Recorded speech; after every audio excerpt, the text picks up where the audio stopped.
videolõunatund Nõmme raadios.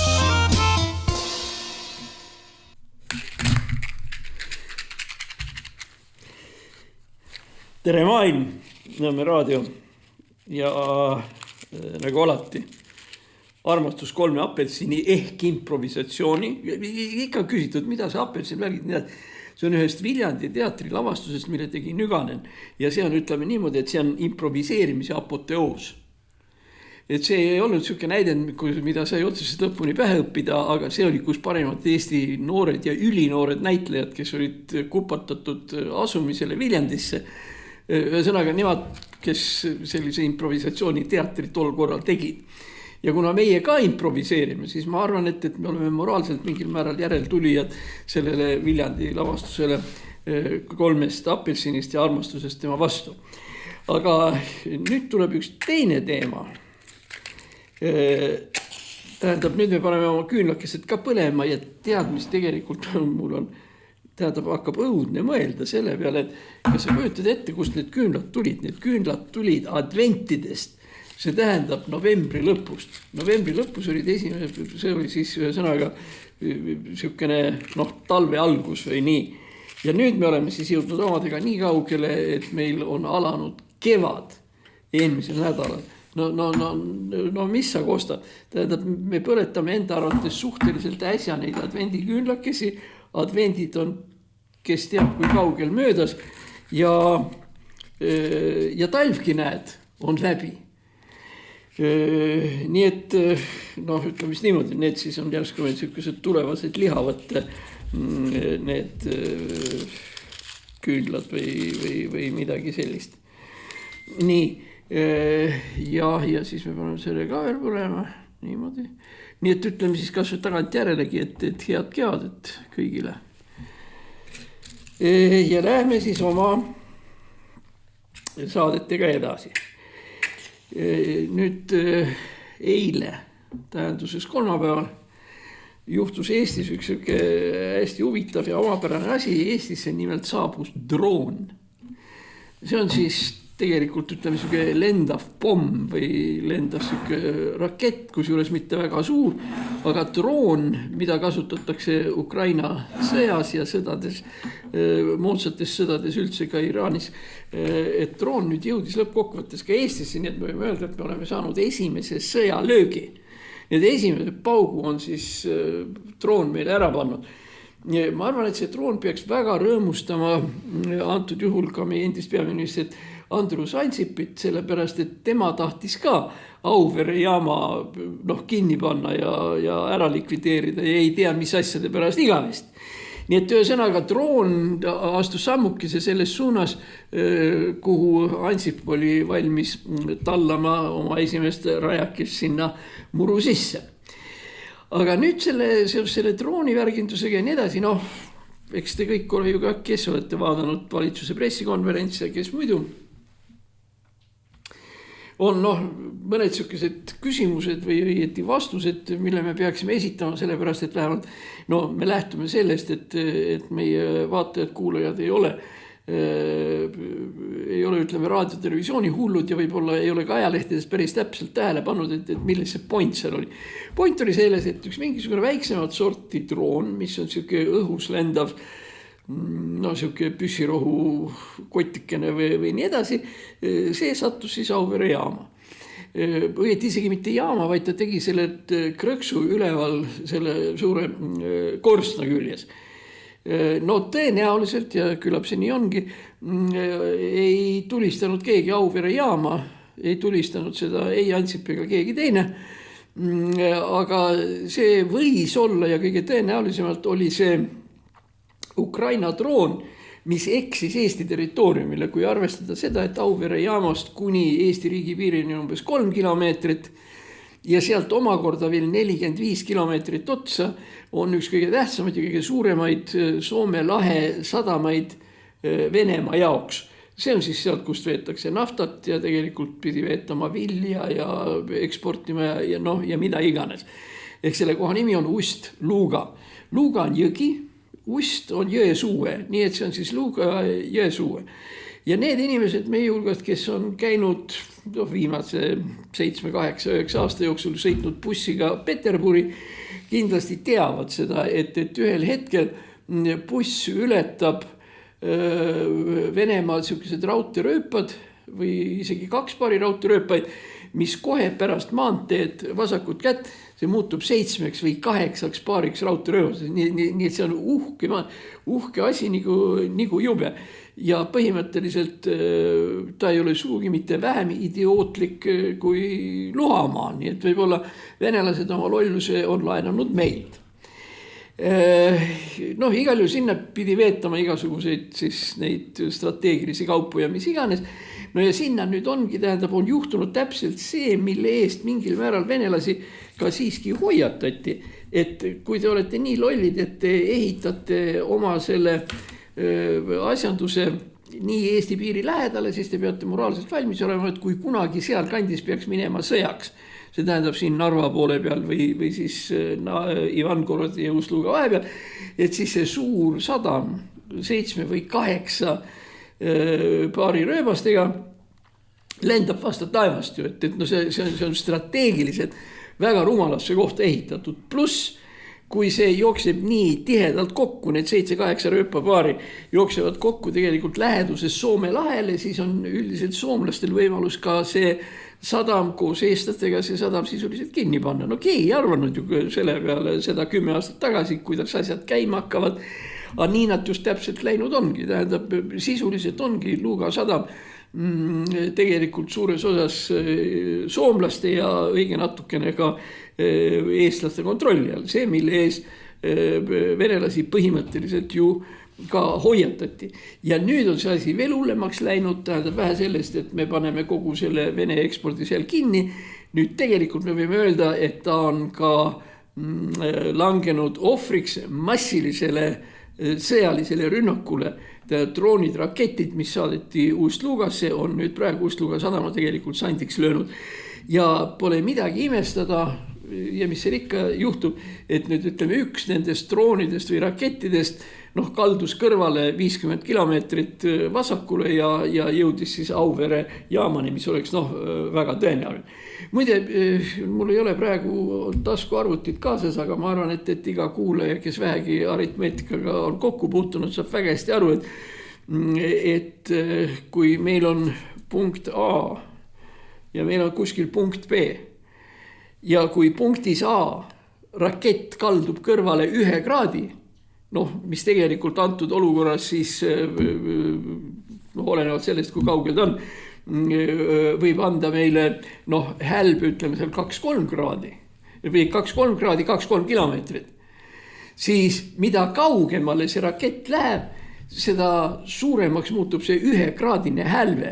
Ja kui see rakett põrutati siin 1000 kilomeetri kauguselt või nii edasi, siis see, et ta kogemata läks nüüd 50 kilomeetrit vasakule, on üliloogiline. Seda enam, et praegu ei ole teada, et venelased Eesti piiri taga ja Läti piiri taga üldse kavatsevad midagi ette võtta. Kui mitte millegi muu järgi võime seda oletada, siis selle järgi, et seal pole sõjavägesid enam. Tähendab, enamus sõjavägesid on ära viidud ja see kõige vastikum vaenlane ja kõige ohtlikum ja kõige jäledam vaenlane, see kurikuulus Pihkva dessantdiviis, kes muide ka ju 91. aastal oma tankidega tuli siia Eesti territooriumile tankidega ja sõitis Tallinna suunas ja mis iganes. Ja mis on lähedal ja mis on muide mingil määral spetsnaas, mis on väga hea sõdurite väljaõppega. Kogu see Pihkva pull on sisuliselt tühi. Sealt on alles jäetud, tähendab, tunnimehed, kes vallavad, et ladudest bensiini ei varastataks ja üldse, et seal nende sõjaväe territooriumil ei käidaks. Aga diviisi ennast enam seal ei ole. Ja nüüd siis tekib küsimus, mis küsimus, loogiline. Tähendab, juhul kui nüüd Venemaa kavatseks Eestile või Lätile kallale tulla, siis mitte Pihkva diviisi oleks vaja mitte ära viia, vaid oleks täiendavad diviisid asemele tuua. Tõsi, üks vastik moment on olemas, aga see ei ole ka nagu väga selline, ei kätke minu arvates sellist eriti suurt oht. Nemad on taastanud nüüd sellise asja nagu Leningradi sõjaväeringkond. Leningradi sõjaväeringkond eksisteeris veel mingisugused aastad pärast teist maailmasõda ja siis seda hakati ja siis see likvideeriti ja integreeriti sellesse, mida me teame 10 korda paremini, on Balti sõjaväeringkond keskstaabiga Riias. Nii et kui me vaatame, mis seal teisel pool nagu meeste ja tankidega sünnib, siis kõik liigutused on siukesed, et no neid ei saa kuidagi rehkendada isegi tagasihoidlikuks ja väikeseks sõjaoperatsiooniks, ütleme Eesti, Läti, Leedu vastu, seda enam, et me näeme, et milline on siiski Venemaa sõjaväe praegune tase, on ikkagi see, kui nad ei saa 10 korda väiksemast Ukrainast jagu juba 5 aasta jooksul. Ja me ei räägi sellest, kas nad said nüüd seal 20 kilomeetrit edasi minna või mitte, aga tegelikult kui ikkagi suurem osa Ukrainast pole ära võetud rohkem kui 3-4%.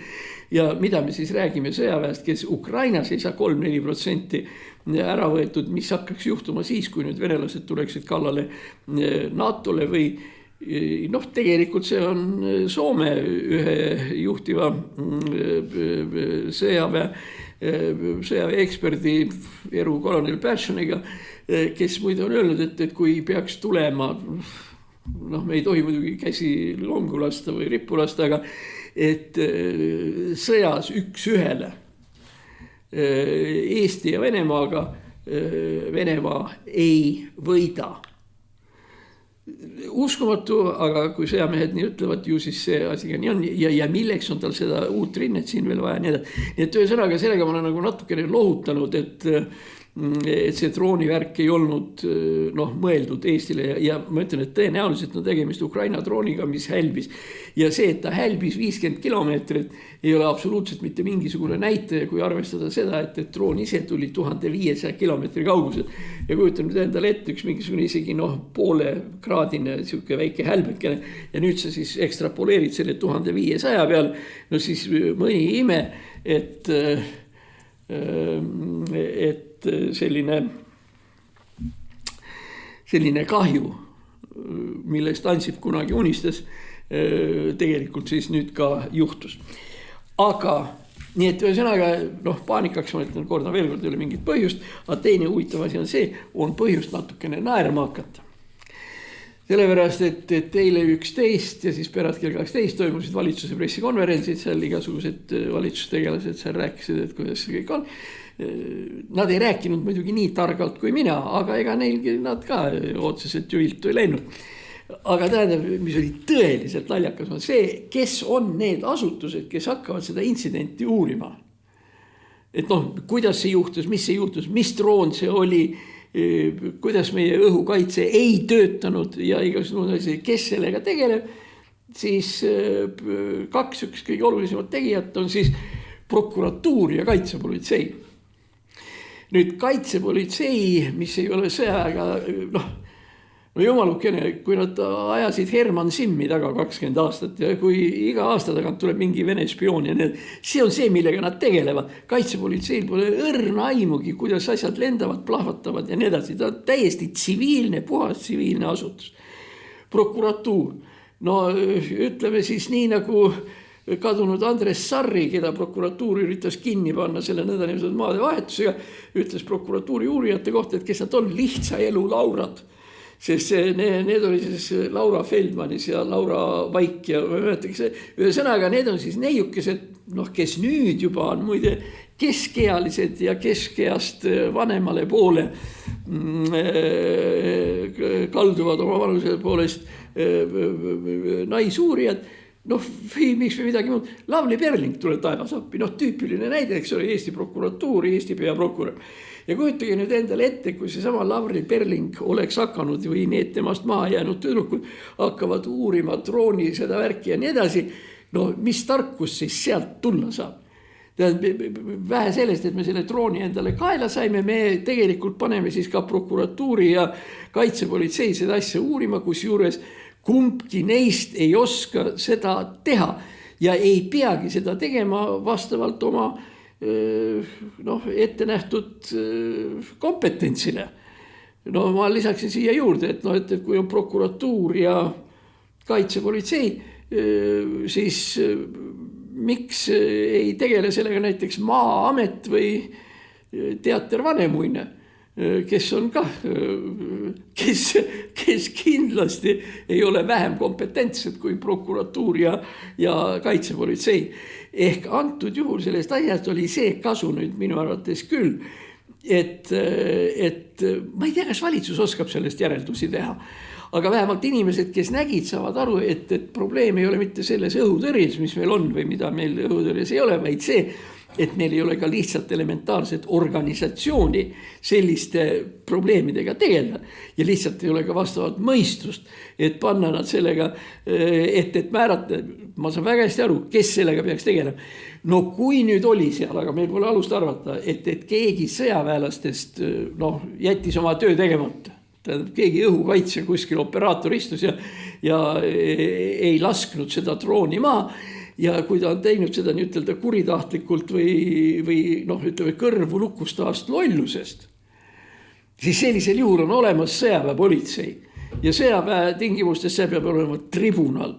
Ja ma mäletan väga hästi, kui oli siukene lugu, kui Saksa lendur, kes maandus Punasel väljakul, siis tegelikult läks ju tegelikult kogu Nõukogude sõjaväes ja õhukaitsesüsteemis läks käima ikkagi väga võimas masinavärk. Tribunali alla läks see major, kes istus õhukaitseradaris Rakvere külje all, siis olid keegi Dno, mis on seal Petseri külje all, siis õhukaitse ring Moskva ümber, sealt siis sõnaga seal oli nii, et seal ikkagi paguneid ikka lendas selle eest, et see lennuk üle lendas. Ma olen kunagi omal ajal, kuna minu koolivend oli advokaat, selle sama Rakvere õhukaitsemehe advokaat sõjatribunalis, siis ta näitas mulle natukene neid toimikuid, mis seal olid, siis seal oli ju ikkagi niimoodi, et isegi kõik tunnistajad, kes seal olid, seal oli tunnistaja seal polkovnik Ivanov, sulgudes endine kindral. Tunnistaja Petrov, major Petrov, endine alampolkovnik. Ühesõnaga kõigil olid siis sulgudesse näidatud nende kõik need pagunid, mis sealt lendasid. Meil, nagu ma aru saan, tule taevas appi, ma ei tea, kas prokuratuur on võimeline üldse selliseid asju. Ja teine asi on veel, et kas tal on ka juriidiline kompetents selliseid asju uurida, sest peale kõige muu, üks põhjus, mis pärast tol korral oli see venelastel Mattias Rusti loos, esiteks need olid sõjaväelised kuriteod, aga teiseks nad ikkagi sisaldasid endas andmeid, mis kujutasid endast mitte riiklikku, vaid sõjasaladust. Ei olnud päris ikkagi niimoodi, ja ei saanud olla kohtunik, ütleme mingisugune lihtsalt Moskva juriidilise instituudi lõpetanud, vaid see pidi olema ikkagi ohvitser, kellel on arusaam sõjast, sõjakaitsevägedest ja muudest taolistest asjadest. Mina küll ei usu, et prokuratuur oleks võimeline, Eesti prokuratuur veel eriti oleks võimeline tegema mingeid järeldusi sellest, miks ja kuidas see asi juhtus. Oletame, et istus Eestis kuskil seal Narva taga või keegi mingi õhukaitsemehed või nii edasi ja lasid selle läbi. Siis prokuratuuril puudub elementaarne arusaam, kuidas õhukaitse töötab. Ma ei tea, ma võtan Eesti peaprokuröri, mis ta aastat asi on tema nimi. Hea küll, kutsuks ta kas või siia Nõmme raadiosse ja siis lasta siis rehkendab välja selle sama kraadide ja selle deviatsiooni 1500 kilomeetri kaugusel. Deviatsioon näiteks ütleme 1 või 1,5 kraadi. Ma tahaks näha, kuidas need tädid sellega peale hakkavad. Ja kui nii edasi läheb, siis ühesõnaga see pull peaks, see, et see droon Auveresse läks, on tegelikult tõsine asi mingil määral. Aga see, kuidas seda asja uuritakse, on lihtsalt naljakas. Võt niisugused on need meie värgid. Muide, seoses kaitsepolitseiga moment, millest me oleme ka siin rääkinud, me peame silmas pidama seda, et kaitsepolitsei ei tegele riigikaitsega.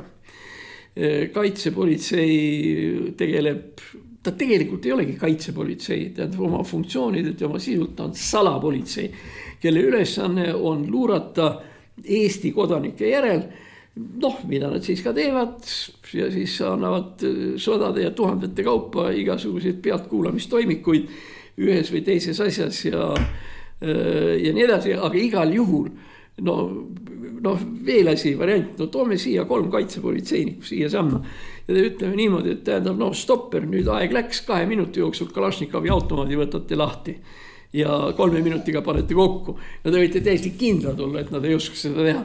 Ja kindlasti 3-2 politseinikul on sõrmed verised, sellepärast, et tal jääb sõrm selle kaitseriivi ja selle, ma ei teagi, mis see siis on, Satvorri, tähendab see, mis on see. Sealt, ühesõnaga selle asjanduse vahele, mis tuleb sinna sisse surada. Aga okei. Nii et meil on olnud sükene selles mõttes lõbus, vaata lõbus 20 minutit, kes oleks võinud arvata. Nii, ma unustasin alguses vist ütlemata, ma ütlen nüüd ja ütlen siis lõpus, et me täname Margusega ja Andres Raidiga ja Kertuga kõiki meie toetajaid, sest raadil on keeruline aeg. Meil on palju toetajaid, aga meil on ka õieti vastalisi ja ma ütleks nii, et ei ole kahju oleks, kui vastalisi ei oleks, sellepärast me oleme ausad, siirad ja tahamegi rääkida nii, nagu see on ja ausus, siirus, teps ei ole see, mis iseloomustaks kõiki inimesi, mõningaid, aga mitte kõik. Kui iga inimene toetaks meid 1 euroga, oleks meil juba märgatavalt kergem 1 euro iga ühel. Me täname, et toetajad on siirad ja meie vastalised on salakavalad. Esimestele me ütleme aitäh ja teistest me saame lihtsalt jagu. Nii, nüüd siis tuleme tagasi ühe teema juurde.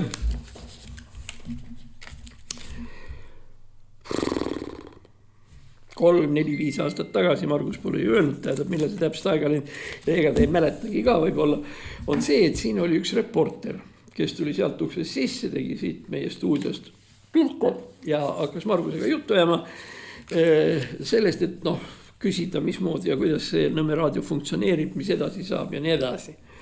Ja jutt oli siis muidugi ka Marguse haigusest, mis praeguseni ei ole veel üle läinud. Me kordame, see on kolmiknärvi põletik, mis tähendab inimesele, tema väljanägemine näeb välja selles, et aeg-ajalt, eriti rääkimise ajal, ta nagu torkab mingi valusa asjaga ajusse, või ajuvasakusse poolkeras, mis teeb tegelikult rääkimise suhteliselt võimatuks. Tõenäoliselt natukene sosistada või tasakesi väikeste lausetega ehk saab, aga see normaalne voolav kõne on lihtsalt kohutavalt valus. Ja sellepärast ongi meil praegu nüüd niimoodi, et meie siin istume siin pool, aga selle eest Margus kontrollib žestide ja kõige muuga seda, et me räägiksime seda juttu, mis on Nõmme raadiot väärt. Aga nagu ma ütlesin, siia tuli üks tegelane, rääkis natukene Nõmme raadio ajaloost, natukene Marguse haigusest ja muulgas küsis sellise küsimuse, et kui me võtame 3 asja, mis Margus Lepa teinud on, mis neist on kõige tähtsam ja mis tõenäoliselt jääks siis ka Margust pärast alles, on see, et variandid.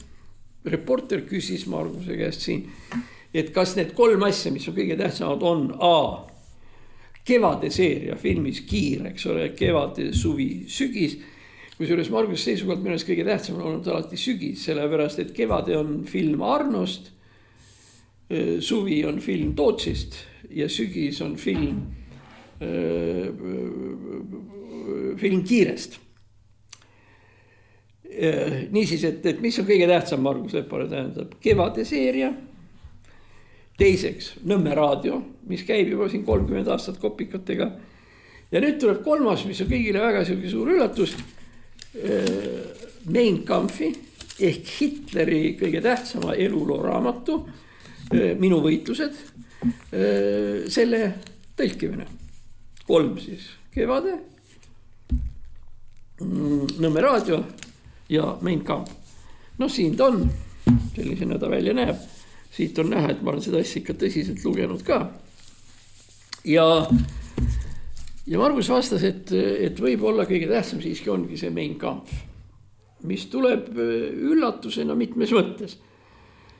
no esiteks see, et Mein Kampf tõlkimise seisukohalt ma arvan, et see ei ole liiga keeruline, sellepärast et Hitler kasutab tavalist sellist poliitroosat kõnet, sõnu, kuigi ta räägib väga keerulistest filosoofilistest probleemidest muide, aga ta räägib nendest lihtsalt ja nagu võib eeldada, et ta käsitleb seda kui läkitust tulevasele parteile, mida ta kavatseb luua. Raamat on kirjutatud 1924. aastal ja see on siis see aeg, kus Hitler pandi vanglasse, mille eest, ega Hitlerit üksi ei pandud, kommunistid pandi ka, ega meilgi oli nii, et Päts pani ühelt poolt vapse ja teiselt poolt kommunare, nii et Saksamaal siis see sama värk. Aga see põhipõhjus oli see, et 22-23. aastal hakkas tulevane natsionaalsotsialistlik töölispartei, see on siis Hitleri partei.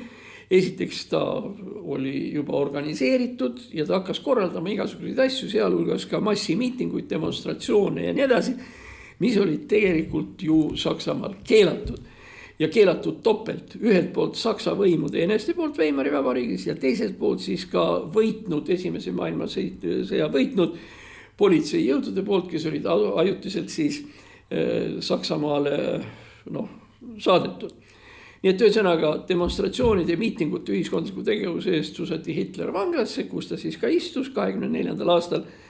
Ja siis ju siis ei olnud midagi teha või tundis vajadust, et see asi alles hakkab nagu jumet võtma ja ta kirjutas raamatu sellest, kuidas ta oma maailmavaadeteni jõudis ja mis need maailmavaated on. Mein Kampf, minu võitlus.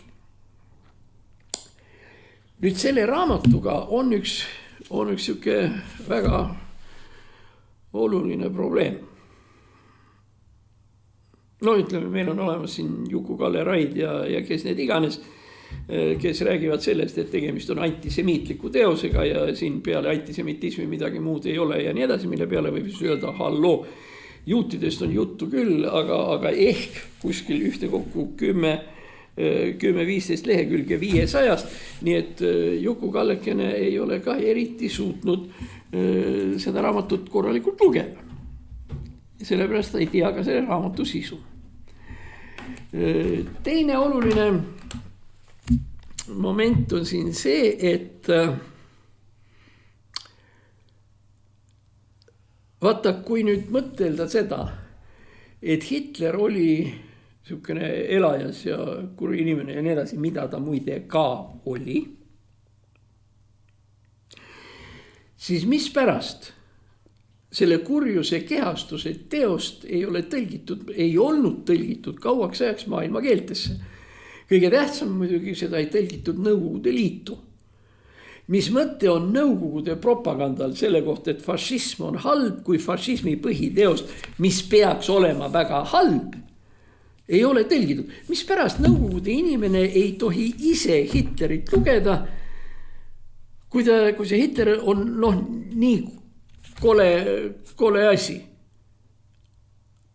Loogiline vastus on see, järsku ta nii kole ei olegi.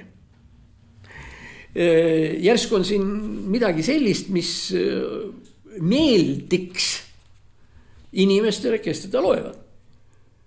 Kui Mein Kampf oleks tõlgitud Nõukogude Liidus, siis järsku Nõukogude inimesed oleksid hakanud Hitlerist lugu pidama. Seda enam, et Hitler oli siis ju selleks ajaks 45. aastast alates ju surnud. Ta sooritas enetatappu, kaotas sõja ja nii edasi.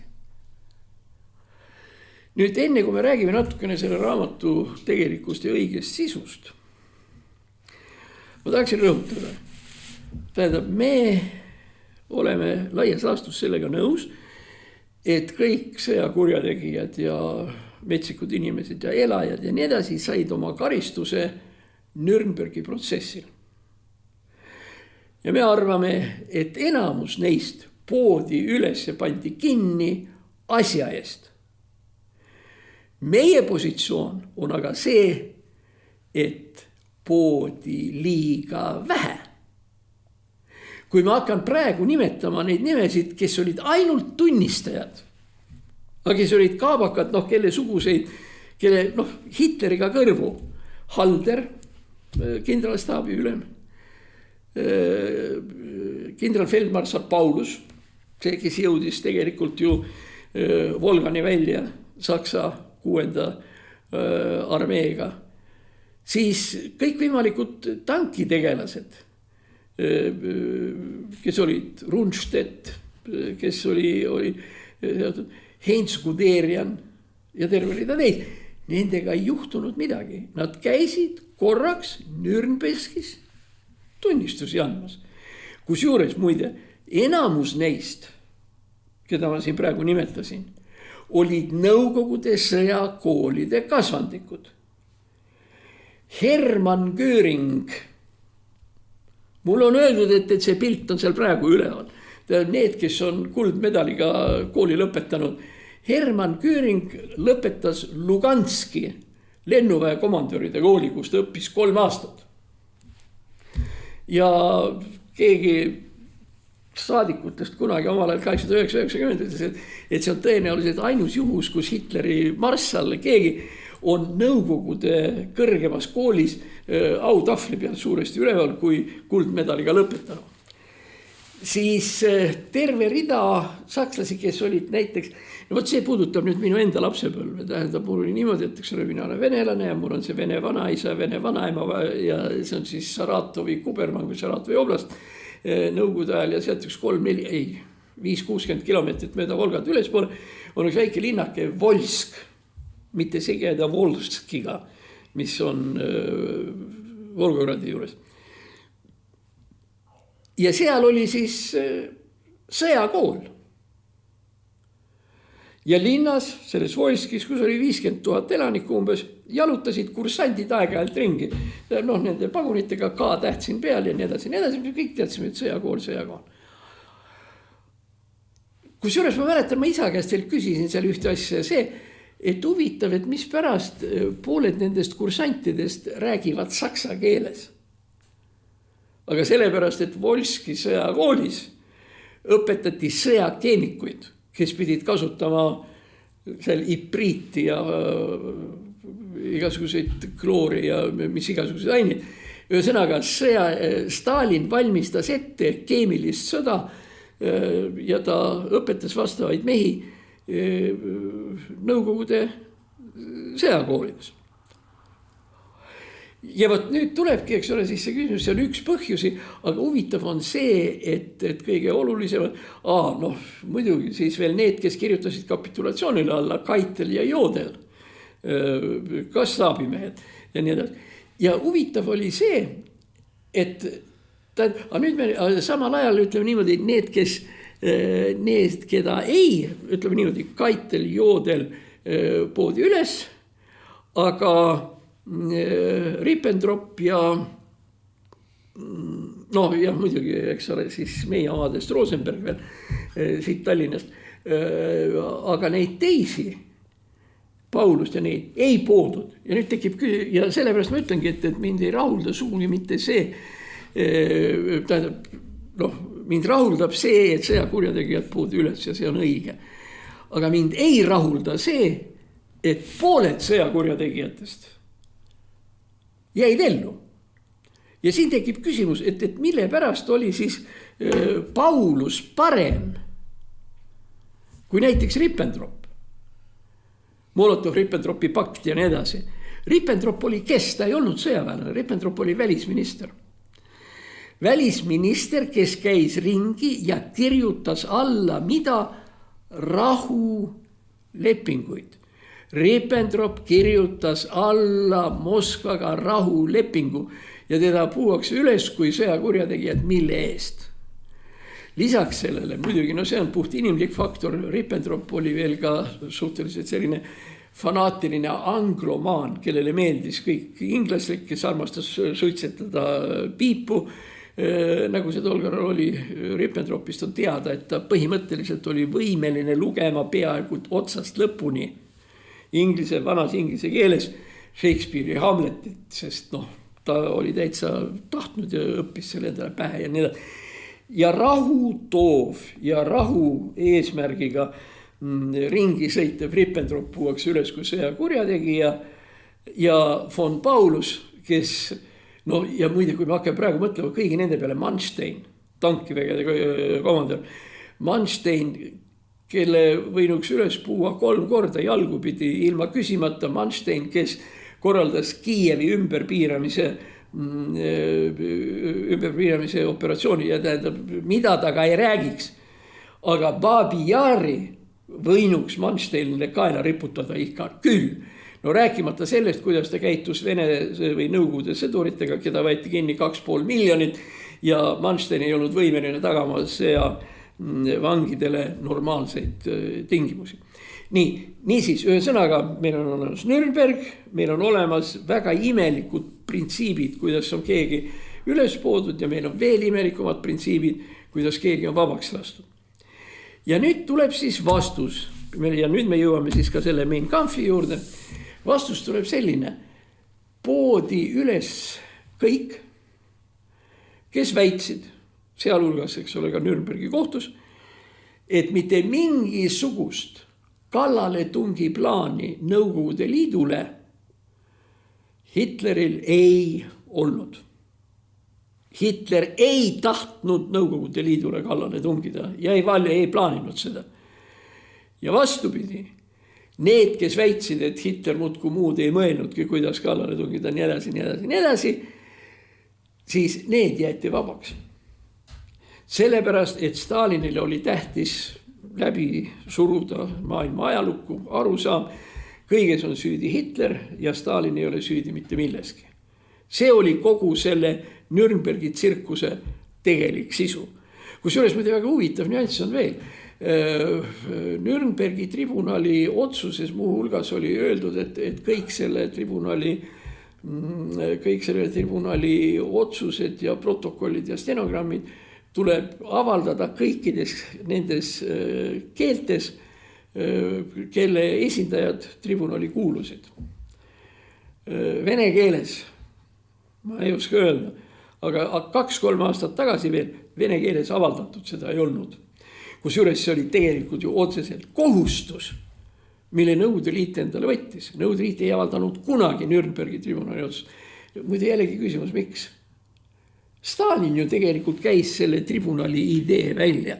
Miks ta siis ei viinud seda ideed lõpuni nii, nagu ta seda oli tahtnud ja nii edasi. Ja nüüd me jõuame siis selle Mein Kampfi juurde. Inimene, kes on Mein Kampfi tõeliselt lugenud, see tähendab Juku-Kalle Raid ja tema sugused jäävad mängust välja, võivad öelda, jah, selles raamatus on antisemitism ja teda on palju, 10-20 lehekülge nagu ja see on tõesti tähendab, miks juutidega tuleb nii edasi. Samas siin ei ole ühtegi sõna öeldud selle kohta, et juudid tuleb hävitada. Jutt on sellest, et juudid on vaja asustada tähendab Palestiinasse või kuskile teise kohta ja ühesõnaga sinna ära, mida siis muide lõppkokkuvõttes tegelikult ka Roosevelt hiljem ja Anthony Eden ja need teised diplomaadid pooldasid. Nii, see on siis see osa. Aga nüüd tuleb järgmine ja kui kellelegi satub see raamat kätte, mille on tõlkinud Margus Lepa, kes saavad selle raamatu kätte ja nad ei viitsi kõike lugeda, kuigi ma arvan, et kui esimesest leheküljest lugema hakata, on ikka kihvtilt kirjutatud, ta on ikkagi huvitav raamat. Siis ma väga soovitan, võtke välja peatükk, see on suhteliselt alguses, kuskil 6-7 peatükk, mille pealkiri on München. Pealkiri München.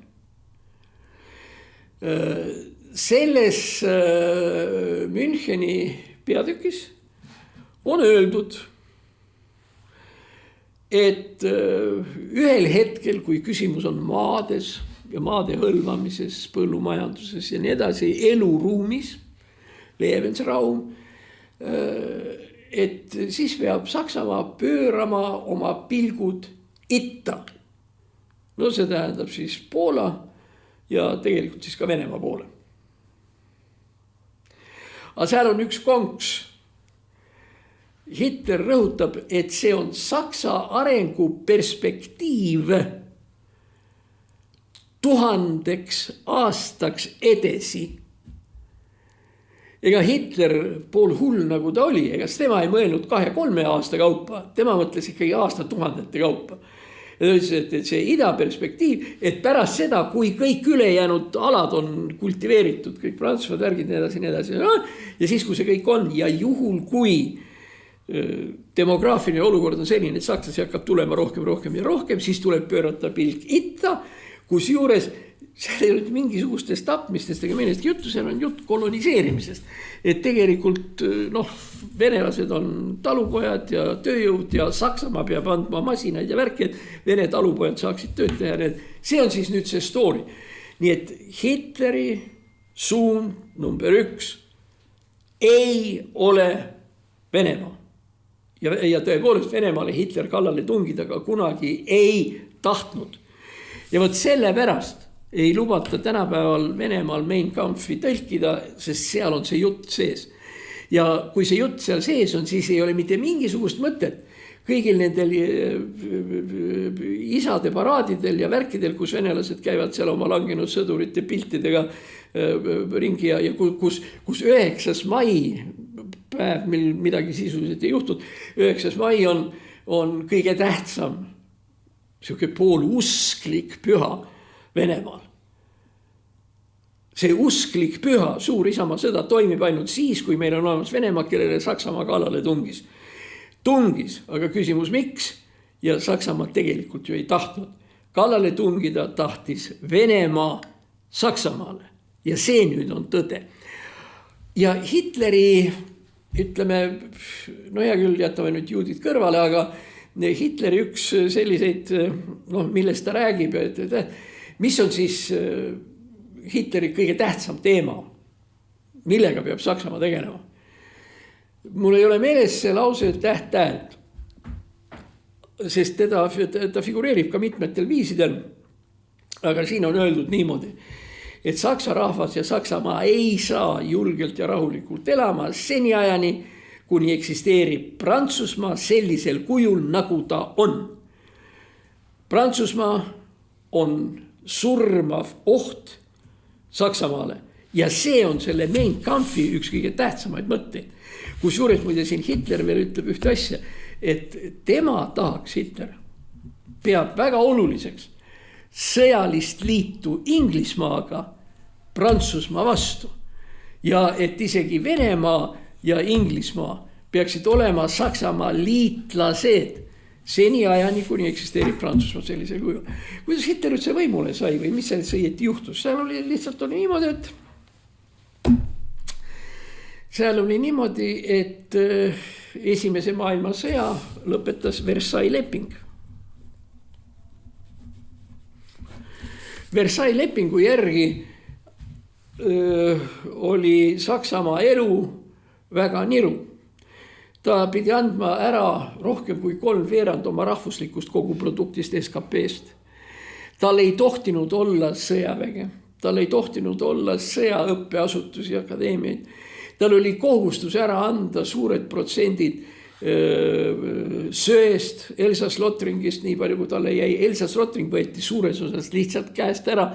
Elsass-Lothring on praegu Prantsusmaa ja seal asub see kuulus Strasbourg, mis on siis Euroopa Liidu parlamendi ametlik keskus ja nii edasi.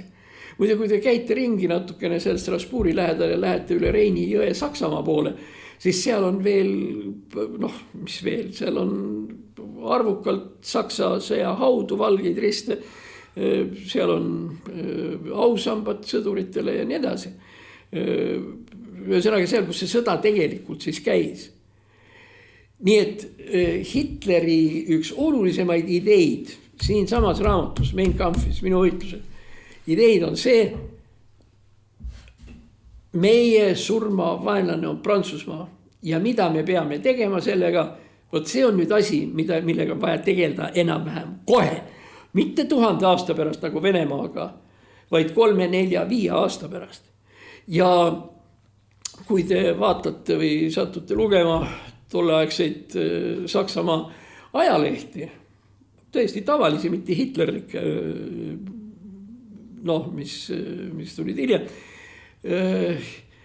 siis jõle palju on igasuguseid karikatuure, nagu näiteks ütleme, joonistatud siuke saksa talupoeg ja kõbla ja labidas käes ja mis iganes. Ja siis ümber kaela on madu ja selle mao peale on kirjutatud Versailles rahuleping. Siis on pilte, kus on näha, kus Prantsuse sõdur või Prantsuse legionär vägistab saksa naist ja lapsed vaatavad seal neid pilte peal. See oli nüüd see. Ja Hitleri teema number 1 poliitikas oli ei Versailles rahulepingule, see oli number 1. Ja teiseks saavutada selge üleolek Prantsusmaast, sõjaline ja sõlmida liidud riikidega, kellega saaks olla Prantsusmaa vastu. Liitlane number 1, mustvalgel siin kirjas, Inglismaa ja liitlane number 2, 3, 4, muuhulgas siis ka Venemaa. Siin on üks konksu koht, aga millest ei ole nagu väga palju räägitud, kus Hitler ühesõnaga rehkendas nagu kus Hitler rehkendas valesti. Hitler ju tegeles ka sisepoliitikaga. Parlament, kohalik omavalitsus, linnapead, värgid nii edasi. Ja siin on tema vastaseks, küsi kes, vastaseks on Austria.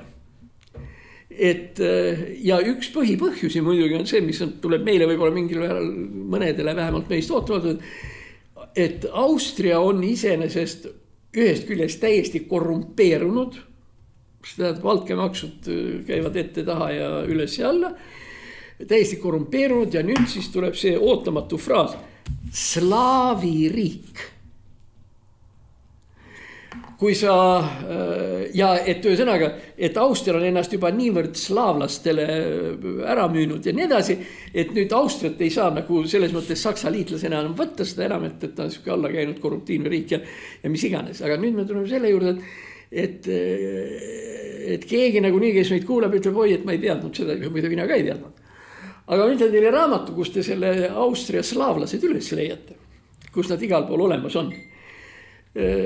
Vastav ajalooline teos, mida võib-olla kõikides faktides uskuda ei saa, aga põhilises on õige ja sellepärast see Hitleri, see Austria teema nagu siin välja tuleb. Raamatu nimi on Vahva sõdur Šveik. Tuletage meelde, kellega seal tegemist on Austria-Ungari impeeriumis. Oberleitnant Lukas on ju puhtakujuline tšehh. Ja mäletate see kaupmehe abikaasa, kes tuleb tema juurde keppi saama ja nii edasi. Tema ju ütleb liebe Inžich, Lukas. Leitnant Tuub põhimõtteliselt. Siis kapten Sagner, saksa perekonna nimi, kes lihtsalt seal oma ohvitseridega rääkides ütleb, et ärge pöörake tähelepanu, südames olen ma tšehh ja nii edasi. See oligi see Austria-Ungari impeerium, mis käis ja vaat seda nüüd, sellega on nüüd Hitler kuidagi nagu tülis. Muide, üks sakslane, ma olen seda rääginud, on hästi tore väljend, muide, on ju see, et sakslased ütlevad, et Mozart oli sakslane, aga Hitler oli austerlane. Nii et kuidas pidi sa seda võtta? Aga no hea küll, see muide on selle raamatu algusotsas, sellepärast, et Hitleri esimene poliitiline kogemus oli enne, kui ta sõtta läks, oli see, et ta käis Viini linnavalitsuses või linnavolikogu koosolekutel kuulamas, millest räägiti, kuidas oldi ja nii edasi. Ja tema luges nüüd seda, et tähendab vaenlane number 1 on muidugi on Prantsusmaa. Kuidas temaga käituda siin, nagu ei ole see asi veel päris selge, aga tegelikult väga suur probleem on Austria. Noh, Austriaga oli ju üldse nii väga mitut moodi. Lõppkokkuvõttes Austria oli ka üks esimesi, kes iseenesest vabatahtlikult liitus Saksamaaga läbi Anschlussi. Noh, jah, ja õieti tegemist oli Saksa vähemusega Viinis ja Austrias. Ja tegelikult muidugi, kui me räägime Tšehhi territooriumide äravõtmisest ja nii edasi, Boheemia alad ja nii edasi, eks nad ju olidki saksa keelt kõnelejad, ega seal midagi öelda otseselt ju ei ole. Aga nii me saime siis, tähendab, vaenlase number 1 on Prantsusmaa, vaenlane number 2 on Austria. Austria tuleb ära võtta poliitilisel teel, mida Hitler ka tegi. Ja nüüd tuleb siis see 3, mida ta ei märgi, on Poola. Aga kui nüüd Poolaga sõjaks läks, siis tegelikult ega põhjus oli ju ka sellest, et Hitler kartis Stalini tulekut ja ta vähemalt tahtis osa Poolast endale nagu kaitsevallina nagu endale ära võtta. No vot, ja niisugused olid siis need arusaamad, kuidas need värgid minevikus käisid. Nii et mina soovitan seda raamatut ikka väga lugeda ja ma saan aru, et Margus Lepal on ikka täiesti õigus. Ja küsimus on lihtsalt selles, et me peame vaatama, et me ei tohi jääda Nõukogude propaganda kütkeisse, mis on rääkinud Hitleri Mein Kampfist. Tegelikult pange tähele, ei avaldatud ei Mein Kampfi ega Nürnbergi tribunali. Nii et no see tähendab seda, et Nõukogude Liit oli ja Stalin ja Nõukogude Liit tervikuna oli ikkagi esiteks fašistlik ja teisest küljest ka ikkagi üldiselt kaabaklik režiim. Muide, üks asi, mis ma tahtsin veel, võt meil praegu tuli see Šveigist tuli juttu, siis no üks jõle tähtis teema on meil ju praegu nüüd Ungari. Ja kui ta pidi see siin nüüd ka ei keeruta, tegelikult on ikkagi see, et ungarlaste kokkumäng venelastega ja slovakkide kokkumäng venelastega on ikkagi muidugi häbematu ja väga hull lugu küll. Ja mida nüüd siin oma vabadusest ei räägiks ka EKRE ja nii edasi, see kõik on jamps, tähendab see, mis Ungari objektiivselt teeb, ongi tõeliselt tähendab ka meie huvide reetmine. Aga mitte sellest ei tahtnud ma rääkida, vaid me rääkisime Šveigist, siis kas tuleb meelde üks selline asi, üks Tšehh, kes on Šveigi sõber. Ja see Tšehh on sapöör Voditška. Ja mis siis selle sapööri Voditškaga on? Noh, ta räägib üldse, mida ta madjaritest ehk ungarlastest arvab ja nii edasi. Ja õpetab, et kui ungarlane talle tere ütleb, siis tuleb talle kohe vastu hambaid anda ja nii edasi. Ja kusjuures nii Voditška kui ka Šveik satuvad kaklema, kui ka eksigi, kas peaaegu et Budapesti või oli see Soproni raudteejaamas, kusjuures nad siis võtsid rihmad välja, panid täägid külge ja sellepärast, et see loosungi all peksa madjareid. Ja pärast seda satuvad nad vangi ja siis pääsed ära. Kusjuures üks omaette moment seal on see, et Šveik peab viima oma ülemuse leitnanti kirja ühele kaupmehe prouale, kes Lukašile väga meeldib. Ja Voditška tuleb kaasa, see proua on ungarlane ja nii edasi ja Voditška tuleb kaasa, et mis sellest kirjast, et lähme sinna aadressile, et ära sa kirja hakkagi andma, et nii kui uks lahti tehakse, nii pane kohe, et ei oleks mingisugust, kusjuures mul jäi isegi selle nimi meelde, Kakuni oli selle kaupmehe nimi. No olgu see siis nimetatud, et sellised on olnud suhted Austria-Ungari impeeriumis tšehhide ja madjarite vahel. Nii. Oodot, ja siis ega siin palju ei ole.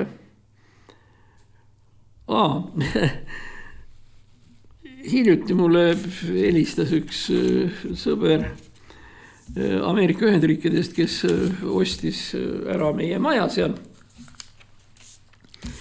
Ja küsis, et kas ma tean, et kas ma mäletan, et kus kohas selle maja taga hoovist jookseb veevärgi toru või kanalisatsiooni toru, et aias on mingi hirmus ais üleval ja et kaevaks lahti ja parandaks ära oma majas ja nii edasi. Ja ma nagu enam-vähem seletasin ka, et selle suure põõsa taga, Sireli põõsa taga, sealt astud 3 sammu paremale ja siis hakkad kaevama.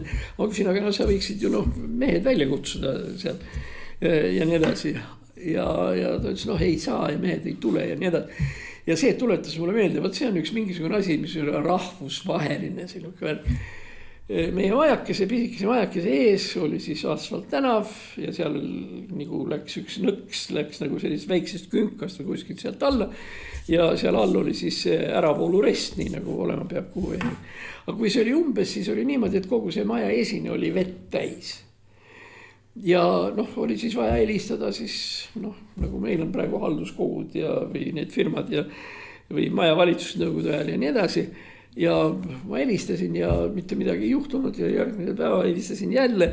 Ja siis see tollane majavalitseja, kelle nimi oli Krafkonna insener muide, ütles siis niimoodi, et ta ei saa kiiremini tulla nii edasi, siis ta ütles, et teid on palju ja mina olen üksi. Siis pärast järgmist telefonikõnet ütles, et ei saa teha, mehed täna joovad. See oli punkt 2. Ja argument number 3 on, kui ma ütlesin, et aga mis te siis võtate tööle sellised mehed, kes joovad ja nii edasi, selle raha eest teisi ei saa. Lõpuks ma läksin selle maja valitseja juurde ja me rääkisime ja ütlesin talle, et sa ei teadnud, kellega sa räägid. Et siin sinu ees seisab nõukogude inimene, kes on seda sama argumenti kuulanud tõsi küll vene keeles 30 aastat. Ja kui te arvate, et te sellega mu ära veenate, siis nii. Aga las see olla tänase saate lõpetuseks midagi lõbusat selles mõttes, et me teaksime, et maailm on väiksem, kui me arvame ja ühesugused jutud, argumendid ja probleemid on ikkagi nii selles riigis oli, mis oli Nõukogude Liit, kui ka selles riigis, mis täna on kõige suurem imperiaalriik Ameerika Ühendriigid. Ütleme niimoodi, torulukksepp on tähtis nii siin kui seal ja nagu selgub torulukkseppate vastu argumente kundedele mõeldakse välja ühesugustena erineval pool. Nii, jätame siis tänaseks nii nagu me jätsime. Mein Kampfist me rääkisime ka. Praegu, kuna meil on raadios siin keeruline aeg, siis me palume abi meile, toetust. Eks vastalisi oli ka, aga ega nendest ei tahagi midagi õieti saada. Tegelikult hea, kui nad on, et siis on vähemalt kelle vastu vaielda. Muide, mul on selline kõva tunne, et see Mein Kampfi jutt võib täna esile kutsuda ka igasuguseid asju, ühtesid, teisi, kolmandaid. Kusjuures ma kordan, et see, et paljud fašistid poodi üles oli õige, aga õige ei olnud see, et enamus fašiste Ameerika ja Inglismaa jätsid rahule ja viisid enda juurde tööle ja elama. Halder muide, see, kellest me rääkisime staabiülemana, töötab Ameerika sõjainstituudis. Vaat ma ei tea, järsku ta on nüüd ära surnud, aga hiljuti ei olnud. Töötab Ameerika sõjainstituudis, mis kommenteerib seda Ukraina sõda. See töötab Ameerika sõjainstituudis. Hitleri staabiülem. Nii et, võt niimoodi mõnikord see värk keelab. Nüüd ma ei saa ka puhuma, aga enne seda see tuletab mulle meelde ühte toredat väljendit. Pärast seda, kui vanaisa oma 90. sünnipäeva puhus ära kõik küünlad ühe täiega, said lapselapsed aru, et vanalinna korter ei vabane nii pea. Kõik head.